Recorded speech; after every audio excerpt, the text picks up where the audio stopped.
far as iOS is concerned, I have been associated with this institute from its very beginning, from '86, and we have been working on minorities. For example, we have published a book on Assam minorities and other minorities as well. Apart from that, Objective Institute is also trying to reach out to different religious people under this forum for intelligence understanding, and I am the convener of that. So far, we have conducted several conferences, seminars, workshops on intelligence understanding, intelligence dialogue.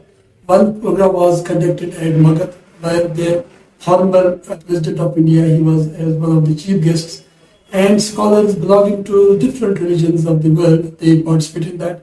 Apart from that, Objective Institute is writing books on various aspects which are related to social, economic, and educational status of the people of the country. In this way, iOS is doing a commendable job, and which is the need of the time as well.